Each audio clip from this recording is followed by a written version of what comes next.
धान चाष करने समय प्रत्येक चाषी मनरे अति कम थरे संदेह आसी थाए जेतेबेले एक सुस्थ एवं सबुज फसल हठात सुखीजा आरंभ करे। गछगुड़िक मध्य भागरु सुखिला देखा जाए आ गछरे डेड हार्ट रो लक्षण देखा जाई थाए।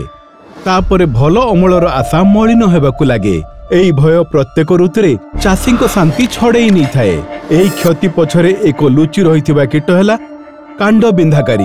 एक छोट कीट किंतु 95% फसल नष्ट करने क्षमता रखि थाए। प्राप्त वयस्क कांड बिंधाकारी पोक धान पत्र रे अंडा दियंती। अंडा फुटिबा परे लार्भा गछर तळकु चली जाए एवं कांडरे एक गात करी भीतरकु प्रवेश करि थाए। भीतरकु प्रवेश करी यह गछर भीतर अंश को खाइबाकू आरंभ करे एवं ऊपर आड़कू बढ़ी थाए। यह गछरे पोषक तत्व पहुंचबाकू बाधा दिए जद्वारा प्रारंभिक पर्यायर डेड हार्ट एवं परे व्हाइट ईयर हेड देखा जाई थाए। थरे कीट कांडरे पहुंची गले सेमानकु नियंत्रण करिबा प्राय असंभव होइथाए। तेणु समयोचित प्रतिरोध एवं प्रारंभिक नियंत्रण अत्यंत गुरुत्वपूर्ण।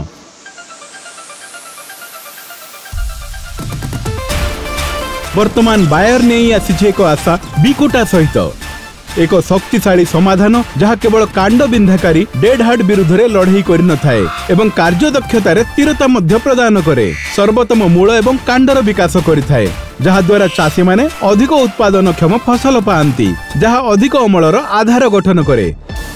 बायर रो बिकोटा दीर्घस्थायी सुरक्षा सहज हेबे। धान चाषी चिंता मुक्त हेबे। बिकोटा बायर रो उन्नत प्रजुक्ति विद्या एवं वर्ष वर्षर अभिज्ञता निर्मित एक निर्भरयोग्य समाधान। यार दैत्य कार्य सूत्र जो टेट्रानिलिप्रोल एवं प्रिपोनिल रो शक्ति अछि संपर्क एवं पद्धतिगत उभय उपाय द्वारा कार्य करे जो फसल को प्रभावशाली गभीर एवं दीर्घकालीन नियंत्रण मिलता है। यही प्रभाव जो चाषी मानू केवल एक सुस्थ फसल नुहे बरं मानसिक शांति एवं लाभ मध्य मिलता है। दानाकारक रूप में थिबारु यह स्प्रे करने सहज चाषी पद्धति सहित मेल खाई जाई थाए। दीर्घकालीन स्थायी एवं निर्भरयोग्य सुरक्षा।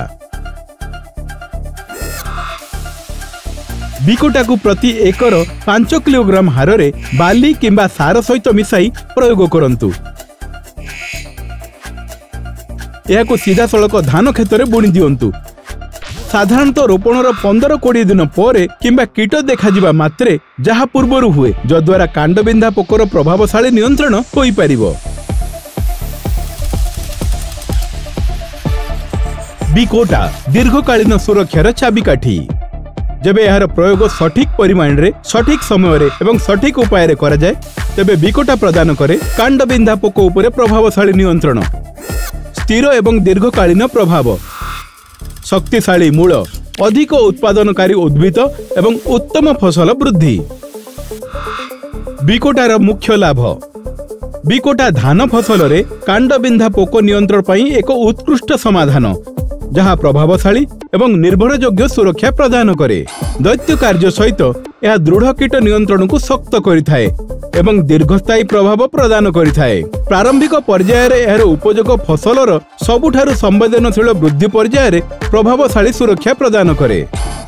दीर्घ प्रभाव अवधि जोगु यह फसल को दीर्घकालीन सुरक्षा प्रदान करे। यह डाल एवं मूलर उत्तम वृद्धि को प्रोत्साहित करे जहाँ फल फसलर मूलदुआ मजबूत हुए। यह फसल रे शक्ति वृद्धि करे जद्वारा गछगुड़िक सुस्थ एवं सशक्त होइथाए। फलस्वरूप अधिक उर्वर गछ विकसित हुए जहाँ एक उत्तम फसलर आधार गठन करे। एथिरे अमल वृद्धि हुए एवं अधिक लाभ मध्य मिलिथाए। बिकोटा व्यवहार करने को सहज एवं साधारण प्रसारण वृद्धि ब्रॉडकास्टिंग रे व्यवहार करा जाई पारिबो।